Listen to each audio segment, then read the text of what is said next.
A lot of Chicago Cubs are off to a really, really good start, but one guy isn't. We're going to talk about it.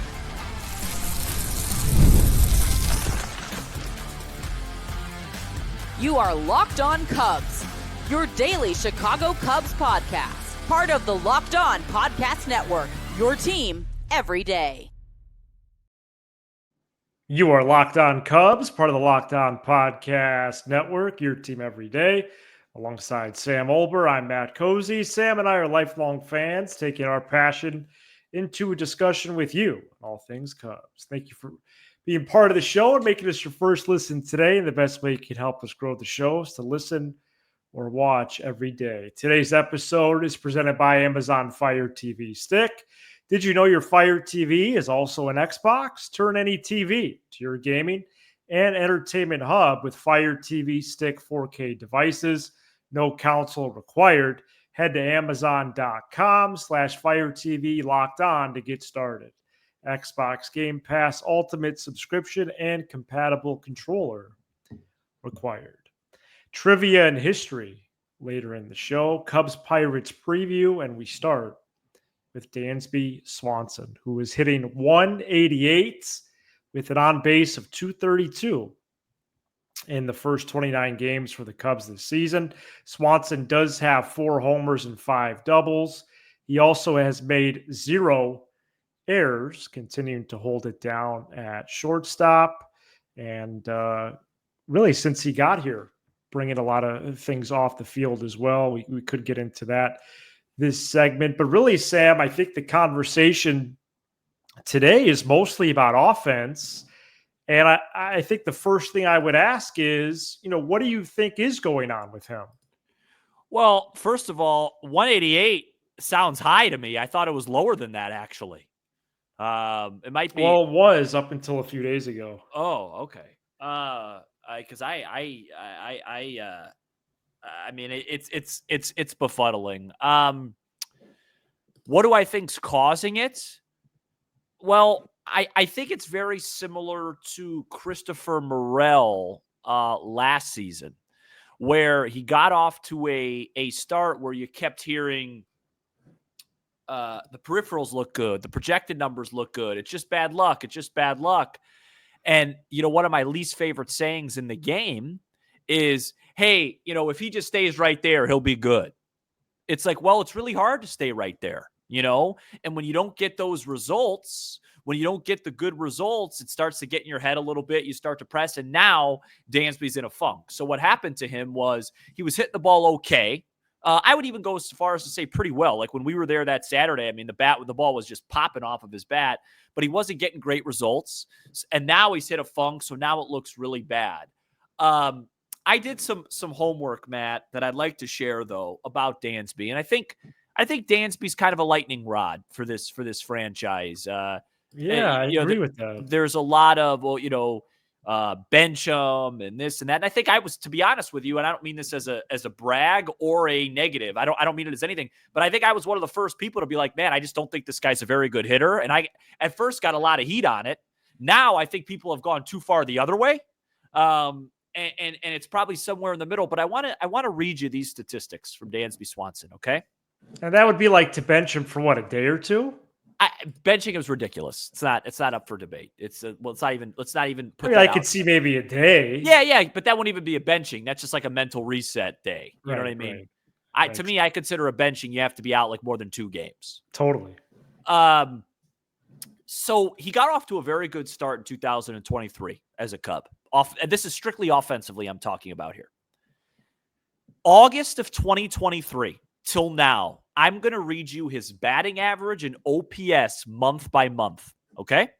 Okay. It's 9 months. It's 9 months. August of 2023, he batted 184 with a 662 OPS. September, he batted 236 with a 703 OPS. Very mediocre. April 2024, 235, 636 OPS. Not good. May 2024, he batted 155 with a 476 OPS. Laughably bad. June, 237, 758 OPS. Okay, fine. July, 225 with a 578 OPS. Laughably bad. And then he has 2 good months. August, 261, 783 OPS. September, 303, 856 OPS. No disrespect intended, but September didn't matter. Okay?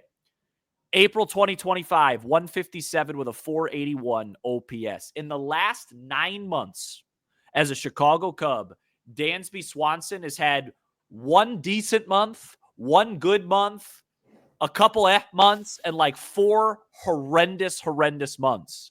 And it's not a secret anymore. You know, he might just not be a very good hitter, and the Cubs have to live with that. What's going to happen is when guys like Kyle Tucker have a quiet week like he had this week, say has a little injury, PCA slows down, it starts to stick out. You weren't really hearing as much about Dansby when the offense was rolling. He's going to have to hit a little bit, but I guess the point I'm trying to make, Matt, is this isn't really anything new.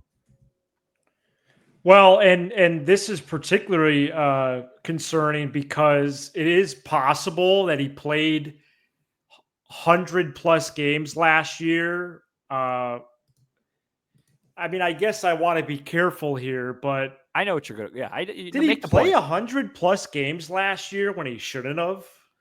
Well, I don't know. But the fact is, he's healthy now. Exactly. He's healthy now. He strikes out a lot. It would be one thing if for me, if he was making contact and his contact rate matched, his expecting batting average, which is 50, 60+ points higher than his real average. Yeah, pull it up. Which, 236 or whatever is not, still not very good. Not Tony Gwynn. Yeah. But he's got 38 strikeouts. 232 is expected batting average. Okay, right so 232 real average, 188. 38 strikeouts is it's rough. It's rough sledding. And I think at this point, not walking. I'm not trying to be provocative, but I think at this point, given his elite defense, because it's been elite. Would you acknowledge that? Absolutely. Elite defense, below average bat, significantly. There's the Jason Hayward comparison is fair. It is. It is fair. It is fair because those are both quality humans as well. That you do feel for them that their struggle. You want, but if they stepped up offensively, you go, okay. There's no weak spots. Hayward never did it. Swanson hasn't really done it. It's fair. I mean, I got about I think it's something like 177 million reasons why I don't feel sorry for him. Right. But no, but that's me. But yeah, it is fair. I think the difference is elite defense in right field versus elite defense at shortstop makes Dansby. I don't regret. Like I immediately regretted the Hayward contract after about 3 months in 2016. It was just like, man, this is going to be rough. The Dansby thing, like literally for him to be worth that money, if he just has like a 730, 740 OPS, he's worth it. Whereas in right field, you need hitting. That 16 team didn't. You know what I'm saying? Like the defense is so much more valuable at short than it is in right. Yes. But yeah, it's a fair comp. Like you said, expecting batting average. I mean, the hard hit percentage is good. Okay. That's the average exit velocity is good. Whiff, brutal. K, brutal. Walks, not good. He's running well. He's fast. He's doing some things. I mean, yeah. So he's healthy for sure. Yeah, and to your point on the health thing, and then I think this will close it out. And I'll be careful how I say it. Look, he might have very well been playing hurt last year. The best way to get the benefit of the doubt on that is to have a really good year this year. So you say, hey, look, I'm healthy now. Look what I'm doing. Do you know what I mean? Him getting off to this start, you have to take into account those numbers last year. Yeah. But as I reminded people today, it's still April. It's still April, right? And that's good for the Cubs. It's also bad for the Cubs, as I'm going to talk about when we preview this Cubs-Pirates series. Like, you can't make these huge conclusions about every single guy. It's April. He's had a bad month of April, and because of his past work, it really needs to be discussed. But, if he has an OPS of 880, 890 in May, everything changes. It's a week to week sport. So, hopefully it gets better. But I will say this: we could close with this. I think it's really time to consider swapping him with Horner in the lineup. Yeah, any big changes, I'm not for, and I don't endorse. But I think a small change Like that. Yeah. in the lineup would be good. And so let's go over that plus Cubs Pirates right after this. This episode is brought to you by Wonderful Pistachios. Looking for a snack that's both delicious and nutritious? Crack into a good source of protein with Wonderful Pistachios. Wonderful Pistachios is one of the highest protein nuts. Each 1 ounce serving has 6 grams of protein, giving you over 10% of your daily value. Plus, they're packed with fiber and better for you unsaturated fats to help keep you feeling fuller longer. Personally, I love the no shells variety. It's the perfect grab-and-go snack for busy days, whether I'm snacking at my desk, on a road trip, or just need a quick protein boost. They're always my go-to. Folks, you've seen me eat these plenty on watch-alongs. They're my go-to snack. They're my favorite snack. Chili roasted is my favorite flavor. I have to have a quick handful right now. They're excellent. They're packed with flavor. I could not recommend them more. So get snacking and get cracking with a snack that packs a protein punch. Visit wonderfulpistachios.com to learn more. Cubs Pirates begin a 3-game series at 5:40 p.m. Central Tuesday in Pittsburgh, 5:40 as well on Wednesday, 11:35 a.m. Thursday. As of this recording, we do not have probable pitchers. That's your favorite, isn't it? The Cubs are 17-12. Pirates 6 games back at 11-18. Also, as of this recording time, Cubs are minus 230 for the division on FanDuel. O'Neal Cruz leads the Pirates with 8 home runs. Guys like Andrew McCutchen, Joey Bart have been pretty productive, but the Pirates as a team not doing well offensively, 26th in average, 23 in runs. And Paul Skeens and Andrew Heaney lead the rotation. They've actually both been great. Not good, but great. And they would be in line to start this series. Heaney Tuesday, Skeens Thursday. Yeah. The likely game 2 starter, Carmen Mlodzinski, has not been, allowing 17 runs in 22 innings. Sam, I really believe the Cubs got to take 2 out of 3 here. Yeah, it feels like for them it's those 3 guys, and then it feels like for us it's Imanaga, Boyd, Ray. I mean, I believe so. Yes. Yeah, unless there's something that we're missing. Unless Cade Horton debuts against Skeens or something, or Flexen. Be pretty crazy. Yeah, it would be a less exciting option, but maybe just as effective. Yeah, but it's possible. So this is an important series for me, that I'll be observing, just because, first of all, I want to go into Milwaukee with a little momentum. Secondly, adversity's way too strong of a word. But this last weekend, this is kind of like coming off the Padres series in San Diego. It wasn't a great series. You lost 2 out of 3 at home. You had 3 hits. Similar, yeah. The offense was real quiet for most of the weekend. As you pointed out yesterday, John Birdie was probably their best offensive player. Bleacher Nation came out with a little piece about how Kyle Tucker actually quietly slump's not the right word, but he's been quiet now for a couple of weeks.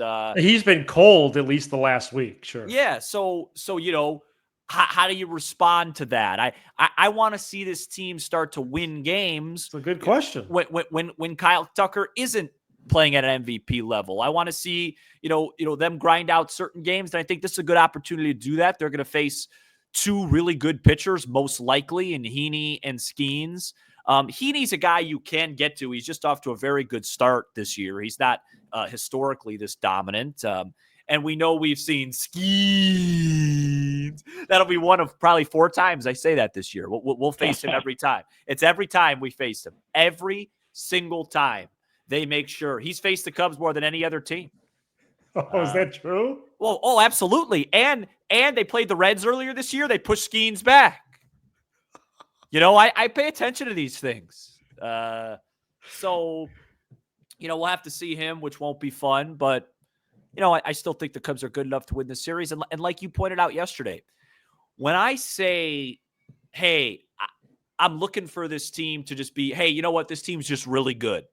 When I feel that way, I'm going to stop sweating the small stuff. I'm not going to complain about seeing skis. I'm not going to complain about, they just dropped this one game, right? Like, you think Dodger fans really sweat over, we lost like 4 out of 6 and are sloppy? No, because they know at the end of the year, their win total is going to have 3 digits. Do you know what I mean? Right, That's just, right. I'm not there yet with this team, but this is another series to go, okay, we lost 2 out of 3 against Philly, came back and won 2 out of 3 and beat a guy like Heaney, beat a guy like Skeens. Then you go into Milwaukee, you win that series because remember, last year you're 23-29 against the Central. That was the season. Absolutely. You flip that around this year, you're playing playoff baseball. So just you have to kick it off right now. Yeah, another good opportunity to evaluate this team. I mean, we're still a month away till Memorial Day weekend, which is the first official checkpoint in my eyes. It's literally the 1/3 point. Yeah, and you get a really good look at what your team is. And I'm having fun day by day. This is just another opportunity to evaluate this baseball team, and I'm looking forward to it. Expect rain delays in PNC. I haven't even looked at the weather yet, but you just know how it goes there. Yeah, 40% chance of rain there Tuesday, it is. only 10 on Wednesday, 40% again on Thursday. Sure. So I think it's better than usual. I'm solo tomorrow. It'll be a 2-hour delay. Oh, I hope not. That's what you're saying. It looks like rain's coming in right late too. It could be like a 7 p.m. Well, then they got to squeeze that in then. Yeah, it could be like a 5-inning affair. Well, hopefully the Cubs win like 1-0 or something. That would be a really happy show. I love those type of wins. Skeens innings by opponent, Cardinals 26, Cubs 20. But he's faced the Cardinals more? A little bit more. So well, maybe it's not the same amount of games because that first outing with the Cubs against the Cubs only went like 4. Yeah, it's quite possible. I think that it's imperative to get 2 out of 3 because of the division stat that you just cited. Yeah. They've had some great experiences in Pittsburgh since we've taken over the show. I remember, namely in 2023, we tried to play up the theory of, Pirates are cold. Like they were on a big losing streak. And the Cubs still went in there and swept them to kind of get their mojo back. That was one of those was the Tucker Barnhart game. Yeah, so I'm hopeful about this week. Andrew Heaney, who at some point was on a spreadsheet of mine this offseason, he's a rental. I respect Skeens. I really think they got to get this first one. If you do that, you go all in for game 2 against an inferior pitcher, and the job is done. And you do have momentum despite whatever happens Thursday. Fully agree. And the Brewers, Sam, are you aware how many starting pitchers they've used? Of course, we'll talk more about this later this week. They're scuffling, man. No, they're really scuffling. Take some momentum into there. Yeah, no. And Cincinnati don't overreact to their win. Go 4-2 this week. I don't like their schedule's real soft. Right. Go 4-2 this week if you're the Chicago Cubs. Go 4-2. No, I agree. I agree with what you said. And then remember Brewers have used 9 pitchers already. Last year, yeah, their best pitcher's Quintana. Best pitcher's Quintana. Remember last year, was that comeback game, which was like an 11:35. Oh, that's right. It was It was literally the first week of school. Yeah, like a matinee, late August. Yeah, matinee game. So yeah, that week they went over 500 for the first time since May. Yeah, they beat the Pirates. And then I think they went and beat the Nats, swept them. All right, so I would you would even make a smaller change than me. You would just swap Swanson and Horner. Well, let me tell you why.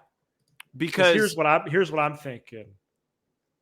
Hap, Tucker, Seiya, Bush, Horner, PCA, Swanson, Kelly, Birdie. Yeah, that's the option too. The only nitpick I have on that would be then with Bush at Bush's spot late in the inning, you're guaranteed Bush and PCA are going to see lefties every time the starter comes out. Because you go left, right, left, right? And I just don't trust PCA yet versus those guys. Like the Phillies do it with Harper and Schwarber, but those are different caliber of hitters. But no, I think that's fair too. I'd be fine with that. Seriously, like that's just me thinking how Counsell thinks or how these guys think, because there's so much relievers these days. You have to be so right, left. You have to really make sure you don't lean on a tendency. But I'd be fine with that too. Let's get to some trivia and history to close up right after this. This episode is brought to you by FanDuel. The NBA playoffs are here, and FanDuel is giving new customers an incredible way to get in on the action. Right now, when you join FanDuel and place your first $5 bet, you'll get $250 in bonus bets if your bet wins. I love how FanDuel makes betting so easy, whether it's picking my favorite team or diving into player props. Before the year, Pete Crow-Armstrong's over-under on steals was 29.5. Speaking of Memorial Day, he might have that covered by Memorial Day.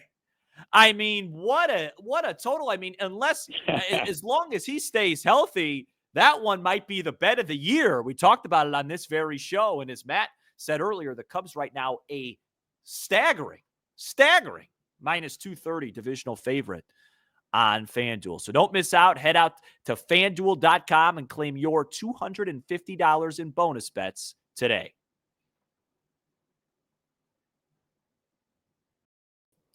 All right, to close up the show, we're going to do some Trivia Tuesday, first time in a while, as as this day in Cubs history.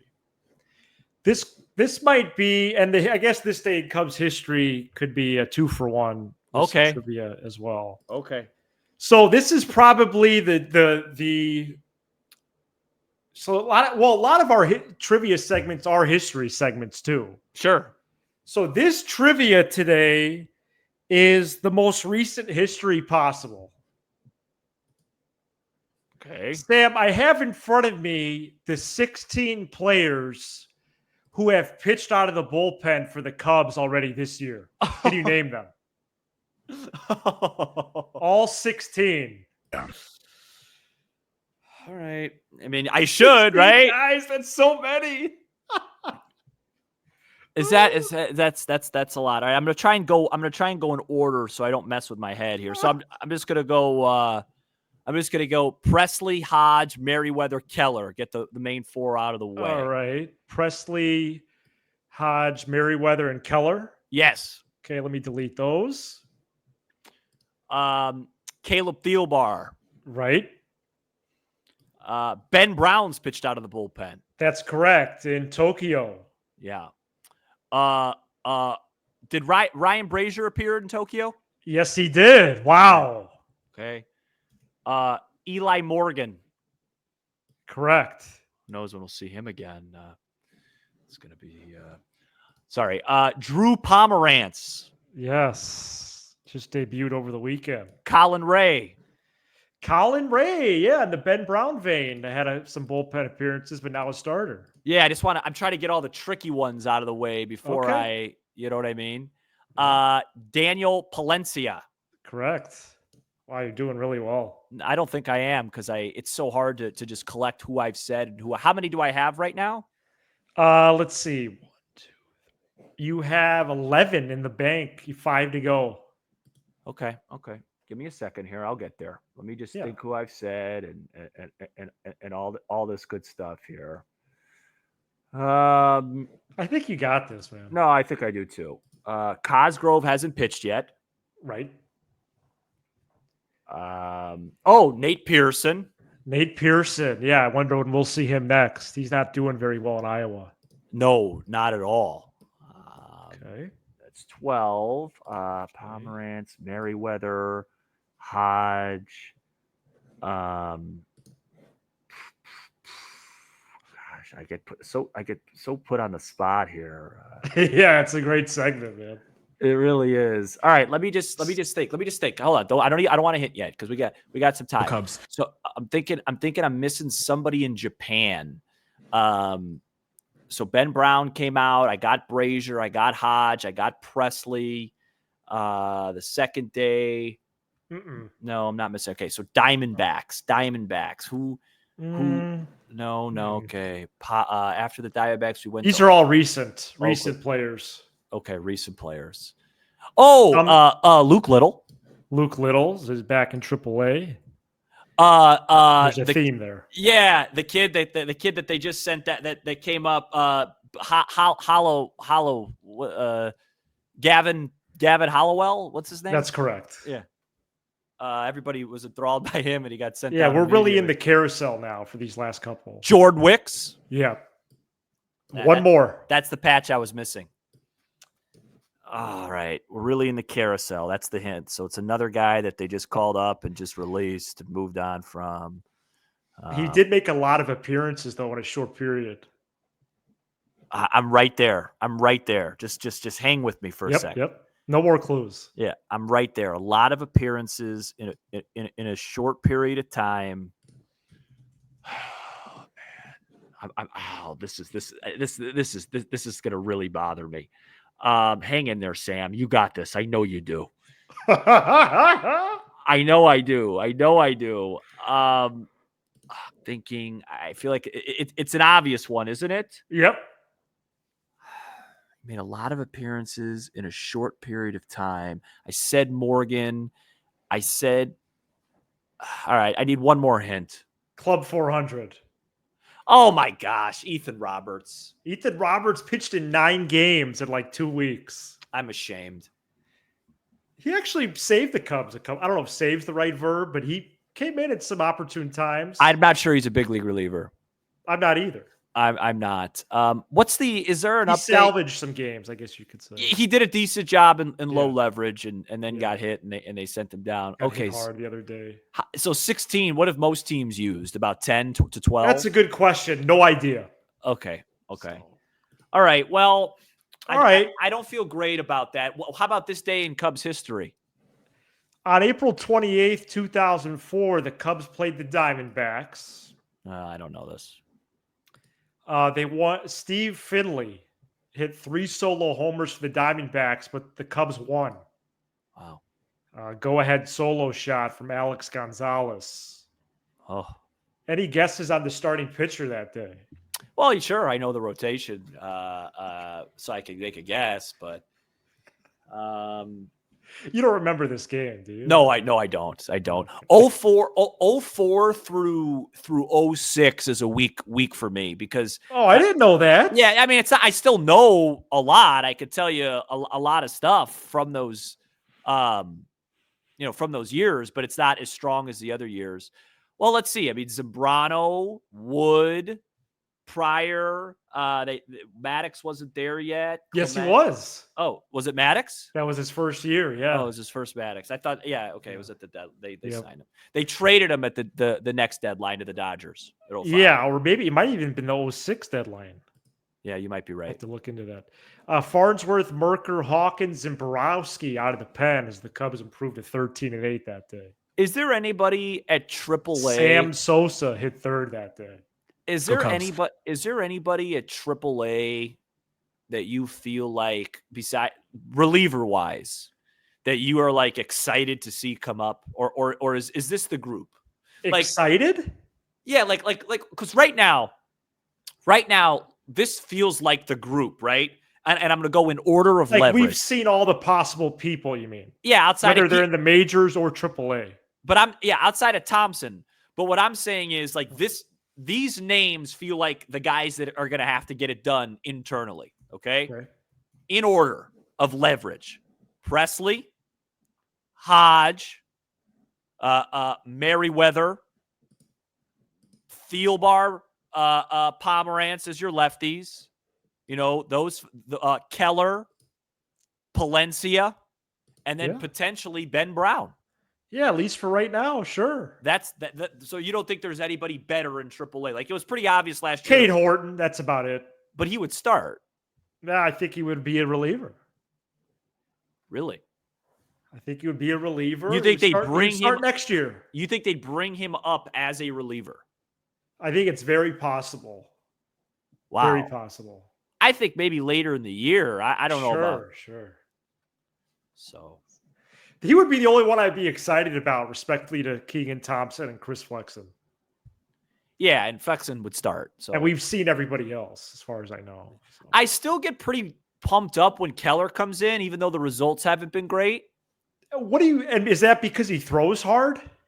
It's not just that he throws hard. It's just his stuff. Like, he just looks like he's got really good stuff, man. I mean, I guess, have we all moved on from that? Let me just pull up his page here. No, I still have faith in him. Sure. Let me tell you, can I just read you his percentile rankings right now? Sure. His expected ERA is 2.34. 90th percentile. Expected batting average, 179, 94th percentile. Fastball velocity, 87th percentile at 97. Average exit velocity, he's in the 96th percentile. His whole StatCast thing, besides walks, is bright red. Absolutely. No, I hear what you're saying. Hard hit percentage, he's in the 98th percentile. Like I still think they got something in this guy. I don't disagree with that at all. I'm not giving Cubs up on Pirates start Tuesday. Really hope the Cubs can lead off the series with a win. Again, Sam will be solo on Tuesdays this season. And 5:40 start's going to be interesting. 5:40 start's interesting. 40% chance of rain. Big percentage of rain here in our neck of the woods pretty much all week starting Tuesday. And I'm hoping for a 4-2 week. That's all I'm going to say. Me too. All right. We will talk to you after Cubs Pirates on Tuesday. Hopefully Imanaga pitches. He's Sam Olber. I'm Matt Cozy. This is Locked On Cubs.